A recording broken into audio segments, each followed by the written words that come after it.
십자가의 지혜라는 주제로 이제 설교를 하는데, 오늘은 세상의 지혜와 하나님의 지혜라는 제목으로 설교를 하려고 합니다. 세상의 지혜는 뭐고 하나님의 지혜는 뭘까요? 세상을 살아가면서 필요한 지식, 지혜라는 게 있잖아요. 그런 걸 말하는 걸까요? 세상의 지혜가?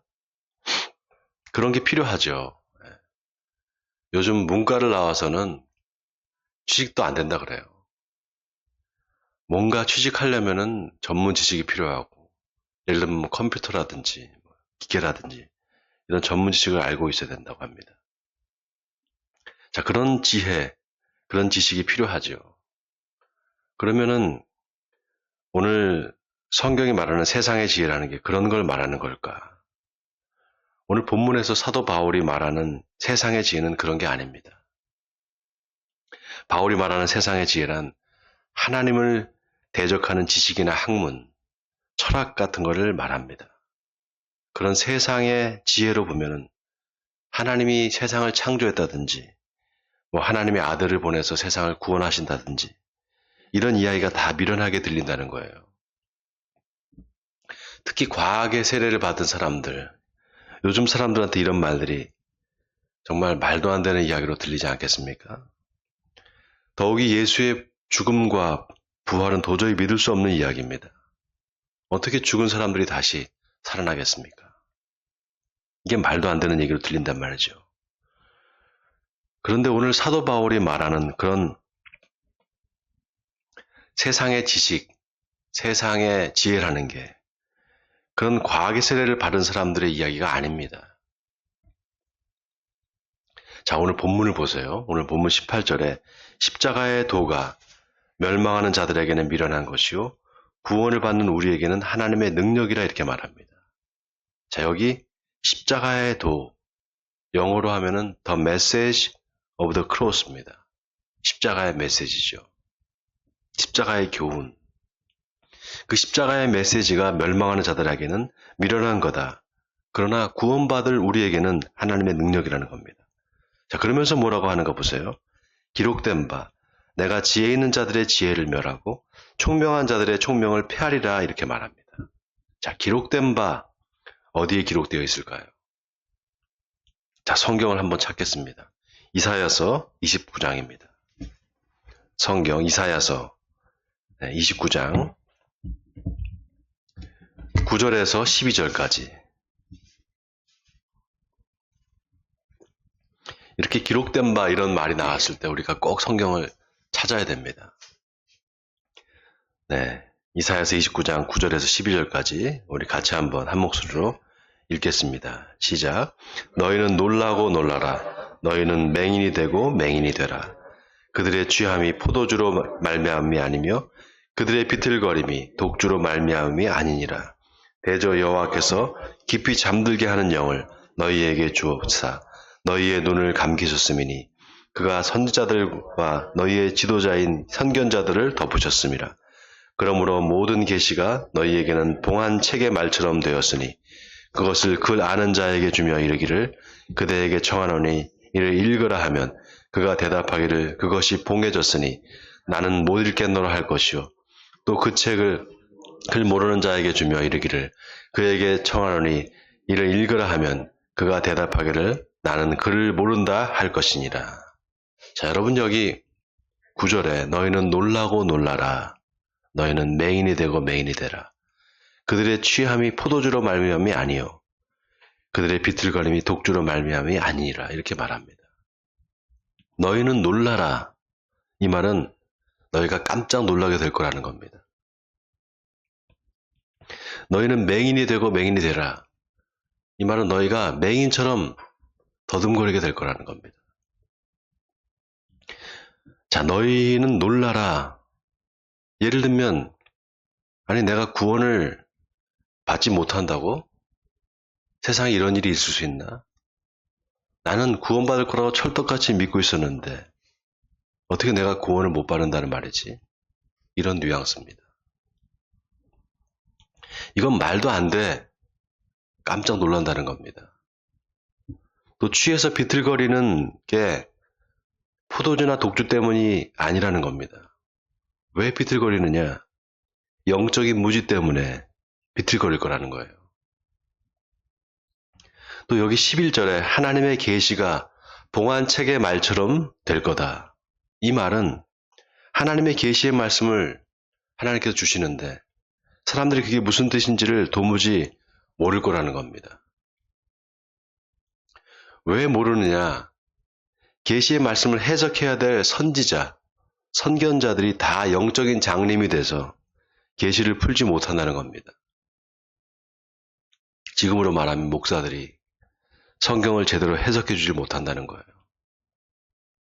그래서 성경 말씀이 뭔지를 성도들이 물어보면 그게 봉한 책이 돼서 나는 알 수 없다 이렇게 말한다는 겁니다.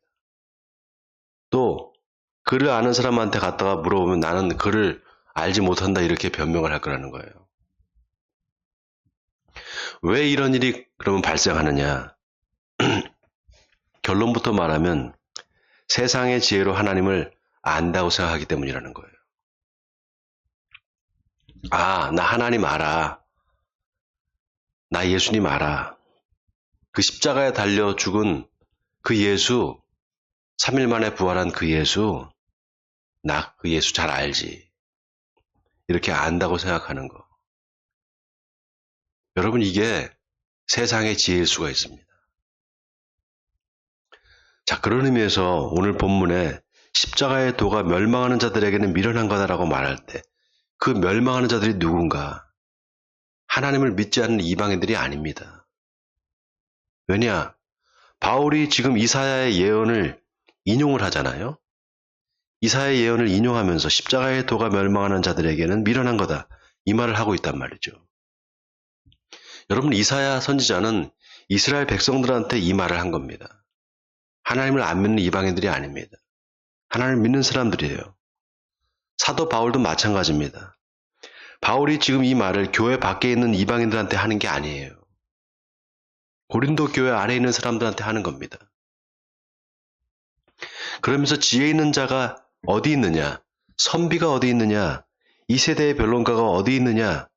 하나님이 이 세상의 지혜를 미련하게 하신 것이 아니냐 이렇게 말합니다.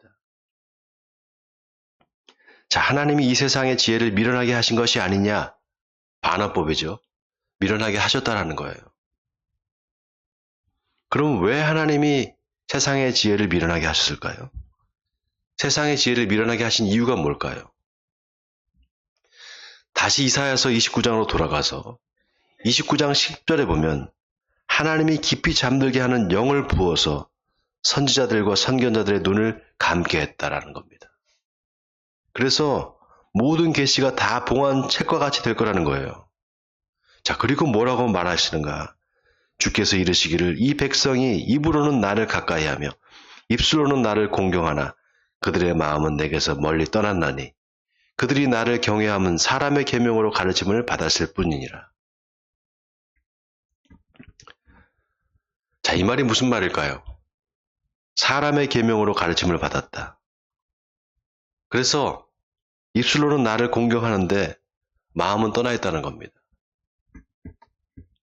사람들이 입으로는 하나님을 믿는다고 하면서 아멘 하면서 마음은 딴 생각을 하고 있다는 겁니다.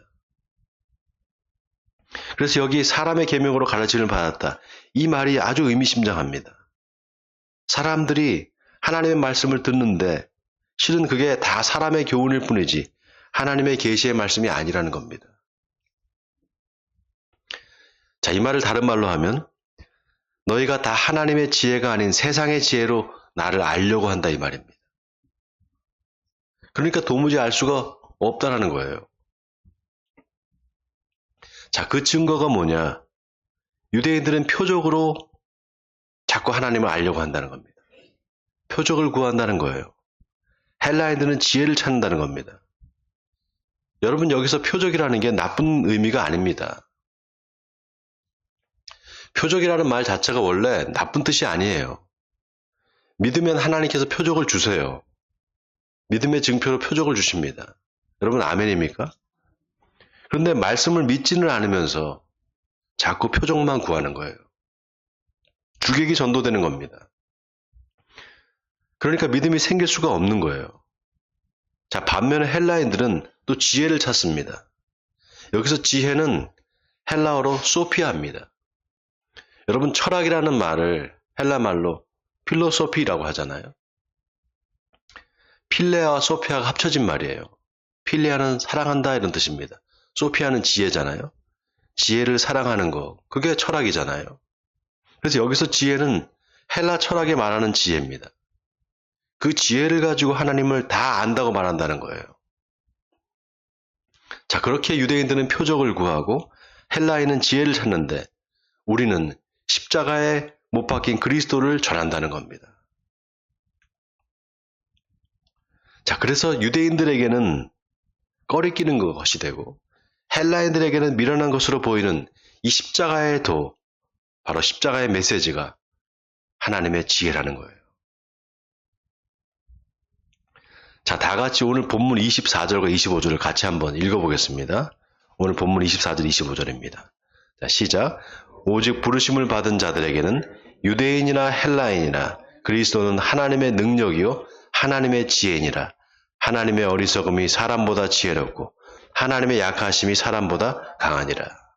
자, 여기 하나님의 어리석음이 사람보다 지혜롭다. 이 말이 무슨 말일까요?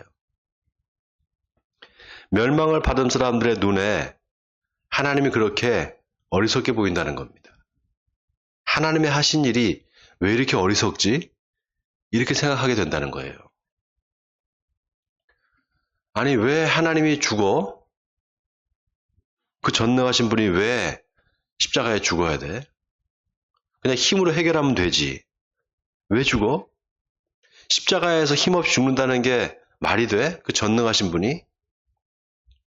너무 이상한 거 아니야? 이렇게 생각한다는 거예요. 또 죄인을 살리기 위해서 의인이 죽어? 이게 말이 돼? 죄진 사람이 죽어야지. 왜 죄가 없는 사람이 대신 죽어야 되지? 이건 공정하지 않잖아. 이렇게 생각한다는 겁니다.